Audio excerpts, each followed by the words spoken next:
So now we get into the right two boxes on this diagram, and it talks about what happens with competitive rivalry. I'm actually going to spend a lot of time talking about that on the next couple of slides.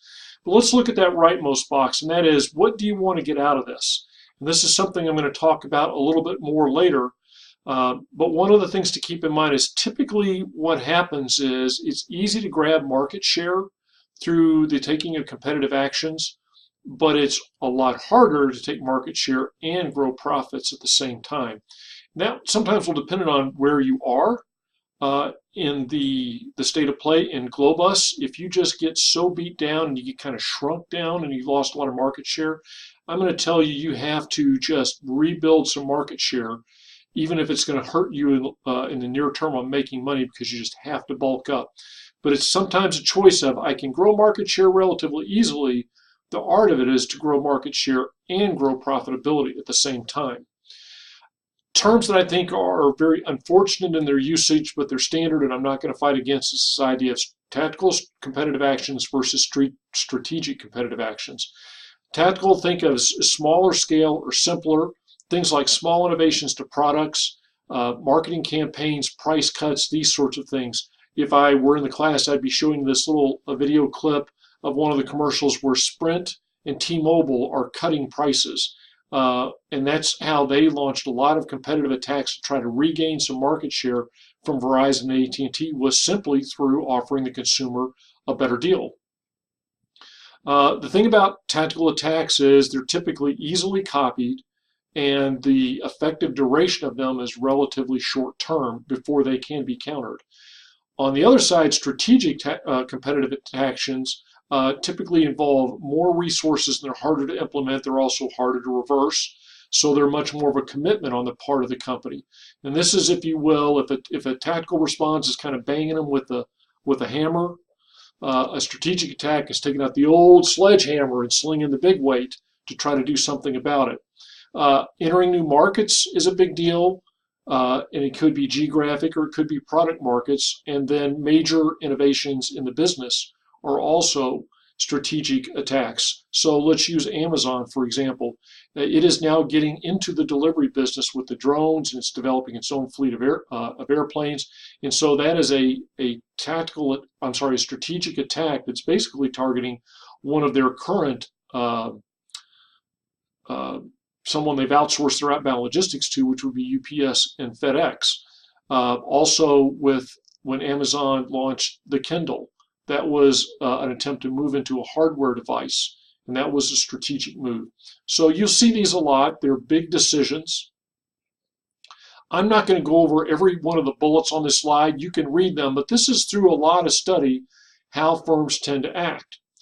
Now, that fourth bullet about firms with a lot of multi-market contact tend to escalate, what that says is just like you'll be in Globus with 9 teams in the room, when people are all competing against each other, they're at the same going after the same customers, and they have a lot of overlap. Nobody has any kind of sanctuary areas where they can go to make money. In that sort of a scenario, they tend to de-escalate because they realize, I can't do anything to them that they can't do to me. Nobody's winning through this. And so everybody kind of ratchets down the level of competitive activity. And that would be a very rational choice.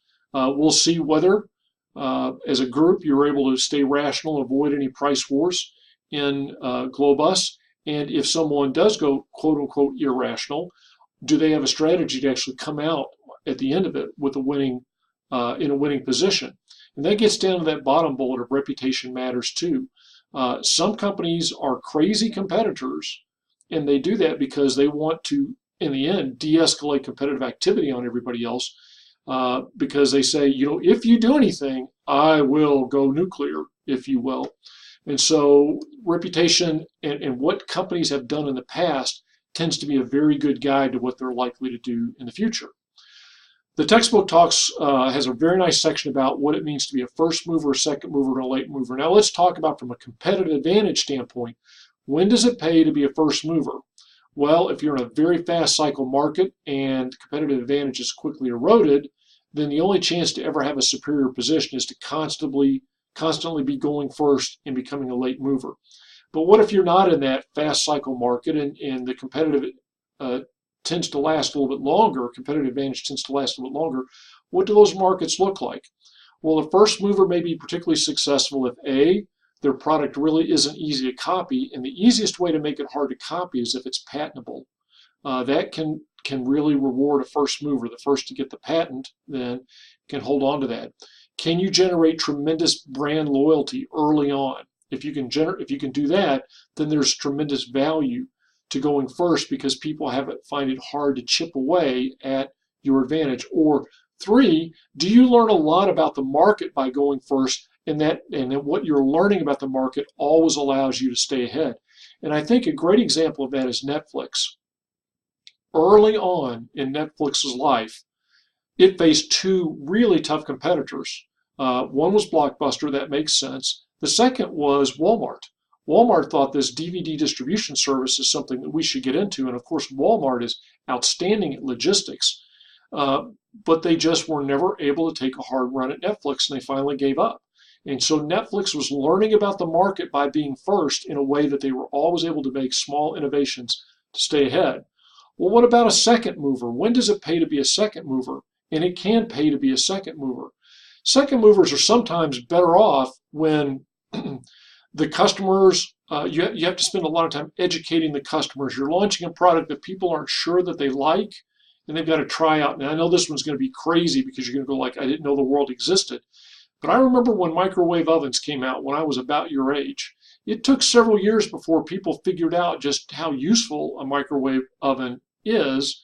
And once people figured that out and the mass production started and the prices started coming down, it's like, boom, it was really a quick spread. But to be an early mover in the microwave oven market was kind of tough because it just didn't get a lot of market adoption until people figured out, well, what's really good about a microwave oven? What can I do with this? So if it's gonna take a lot of education for the customer, it might be good not to go early. If it's going to take a lot of iteration to get the product right, then it might be good to be a second mover. If you're able to substantially up the game with your second move, that's a good thing to do. And lastly, if you are a very strong company, you have a lot of loyalty and a lot of brand recognition, such that you can have all these other smaller companies that move into the product space, but when you move into it, wow, everybody follows you because you're you. And 2 great examples of this come from the same company, and that's Apple. Now, a product that you probably never dealt with, but if you ask your older brothers, sisters, cousins, uncles, aunts, and maybe even your parents, they'll be able to tell you about it, is the iPod. The iPod was an MP3 player. The iPod was by no means the first MP3 player, but Apple learned a lot, and then they introduced iTunes to it, and it became really popular. Likewise, in smartphones. The iPhone was not the first smartphone. That was actually the BlackBerry. But they figured out how to make some key improvements, but also people had just begun to adopt smartphones. So it doesn't always pay to be the first mover. Late mover by definition is just that late. At that point, all you're doing is not losing as much. And so you don't want to be a late mover. I've really talked about these market speeds enough. The textbook talks about them. So now let's go back into this idea of what is the strategy of competitive behavior. And this is why I don't like how they use strategic versus tactical attacks. Because there ought to be a strategy, and that is you ought to know what you're looking for when you launch the attack. And I'm going to have a chart in just a minute where I explain this. And you ought to be real clear about who's going to win in the competitive exchange. In other words, how will you know that you've achieved what it was you were setting out to do? So I've talked in the course, I think, about diapers.com with Amazon and how they went up against a company called Kidsey. And so Amazon brutally attacked them with a price matching regimen, and they knew what their objective was. They used that brutal price matching and price cutting, I should say undercutting of price, because they had a very clear outcome in mind. They wanted to buy Kidsey, which owned diapers.com, and failing that, they wanted to drive them out of business. And so that's where I get into my thought on the theory or on the strategy of competitive behavior. And you see that I've got 2 axes on this, and don't worry, I'm not going to test this, but I think it's important to understand. And I simply do on this. How well matched are the competitors? Are they equally matched? That would be the top blocks. Or is one noticeably smaller? That would be the bottom blocks. And how hard do you attack? On the left would be like, we go at it, but not too bad. And then on the right would be, oh, we're going at it.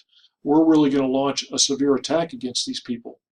So what I say is that if you have a quadrant one where you launch a low intensity attack against a weak company, you're just trying to dominate them. You don't want to kill them, but they're really not a threat. Now, why is it good to not kill them? Because you could kill them. They're a weak competitor. Well, a couple of reasons. One is the American marketplace doesn't tend to like bullies. And so taking somebody out can leave you a little bit tainted. Secondly, sometimes it creates a false illusion of competition. In other words, it looks like you have lots of competitors when in fact they're all pretty weak and you don't have to worry about them. They just follow whatever you do and you always make more money than them. And a corollary benefit to that is it may keep other more worthy competitors from entering into that space. Well, defeat, that's really easy to see. This is when you take somebody, a weak competitor on, and you take them on with a lot of intensity. So this was Walmart taking out Circuit City back in the day. This was Bed Bath & Beyond taking out Linens and Things back in the day, and they just figured out they were weak. They were loaded down with debt. They went at them with a really strong competitive attack. They bled them out of money. They knew they would, and in the short term, they got market share because those competitors went out of business. If you go up into the top right quadrant, this is where relatively equally matched companies go against each other and they're very serious about it. And I call that war. And in this case, the outcome is just an established, sustainable market position that you think is going to lead to an advantage. Now, I don't know whether you want to put it in the war category, but you'd asked me earlier in the class. This is Walmart, right? Walmart against Amazon right now. Arguably, they're not going at each other that hard at this particular point in time. Maybe Amazon or Walmart would disagree with that, but I think they're in a long-term war, we may see periods of time where they dial it up and they try to do more to other people. But where I think a lot of competition lies is in that box three, where you have equally matched companies that are all kind of going at it, but not real seriously. And what happens is nobody really comes out with any great advantage. It's just like we're just, kind of sparring, kind of going at it. And if somebody declares war and gets serious, maybe something big will change, but if they don't, it won't. And let me give you an example of this. And this is the advertising budgets of the various insurance companies. And you look at the names and you go down them. Geico, that's the Gecko. State Farm, that's the Good Hands guys. Progressive, that's Flo. Allstate, I forget what Allstate is. Nationwide, that's Peyton Manning Humming. I don't see Farmers on there, but we know they know, oh, there it is toward the bottom. They know a thing or two about the insurance business. I suspect their number, if I pulled it up, if I was able to get their most current year spending, they might be up higher. And even my insurance company, USAA, is advertising, which I frankly don't get why they spend so much money advertising on the NFL, because they know who their market and their market knows who they are. But this to me is an example of skirmishing. These are all brands trying to take a little bit of market share, or more likely just feel like they've got to do this advertising to prevent market share from being taken from them. Are they growing the insurance pie? Are more people insuring their homes and their autos because of these advertisements? I doubt it.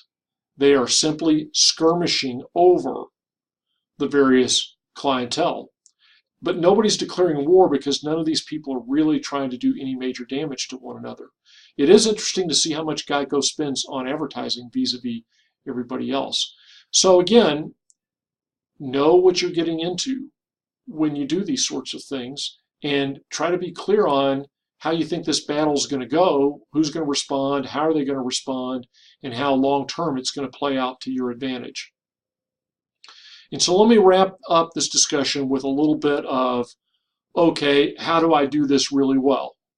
First of all, You have to know what you're trying to accomplish. So you have to define what it means to win. Am I just looking to wound them, or am I trying to kill them? Am I trying to take particular market share in a particular region? Whatever it is, be clear about what you want. And then almost always in the world of competitive behavior, it plays to be subtle or deceptive. And so in this sense, you're attacking their awareness. You're trying to say, you're not going to know what I'm going to do next because you can't anticipate it and you don't see it coming. Incidentally, in my dissertation, I came across a piece of research that talks about how often companies have a sense of what a competitor is likely to do next. And the percentage is actually very low.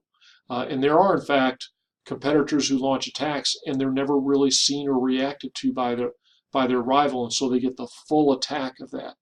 So if you can, you want to avoid a response by being subtle or deceptive such that they don't see it coming. If they see it coming, you would like to hit them when they are tied down and can't do anything about it.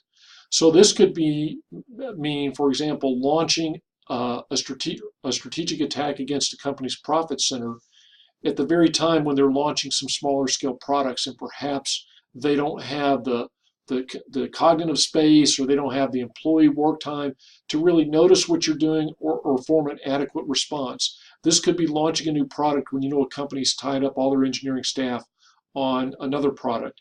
So this is attacking the capability part of the awareness motivation capability. Try to hit them when they have a limited capability. And sometimes this is just where you hit them and they don't have as much money to lose as you do, and you drive them into bankruptcy. Almost always, if you're going to do this, it pays to move quickly. You only want to wait as long as it takes to form a really good response. And even when if you're the one doing the attack, you tend to want to move quickly. And by quickly, I mean you don't want to give anybody advance notice. If it's going to become obvious what you're doing a little bit of time before you're going to do it, then just go after it and do it. And then lastly, and this is a little bit distasteful to some of us, is do you really want to win? Are you really willing to play hardball and damage another company? Let me give you an example of maybe a company that wasn't ready to play hardball when they should have. And I may have told you the story in class before, and I apologize if I have. Back in the late 90s, Microsoft was the dominant tech company, unparalleled, unrivaled. They are what Facebook and Google and Apple are today, all rolled together. And a competitor of Microsoft approached Microsoft and asked them for strategic investment. Well, it turns out that the founder of that company was a friend. I don't want to say a friend, but was a well-known colleague or acquaintance of then Microsoft CEO Bill Gates. And Bill Gates made a decision to extend about a $70 million loan to this other poor, downtrodden competitor. And frankly, without this loan, that company would not have stayed alive. It would have gone bankrupt in the late 90s and disappeared. That company's name? Apple. Apple was ready to go under in the late 90s, and Microsoft kept it alive. And it was really a personal thing. It was Bill Gates trying to do Steve Jobs a favor. And the tech world hasn't been the same since then. Interesting. So enjoy the rest of your day. For today, because I know you've got plenty of time, I haven't taken up nearly the entire class time with the lecture. You've got some time to work on Globus with your groups, and then we'll be back Wednesday to let you see how you go through the results to really make decisions and to give you the rest of the time to get your practice round 2 in the can. Good luck.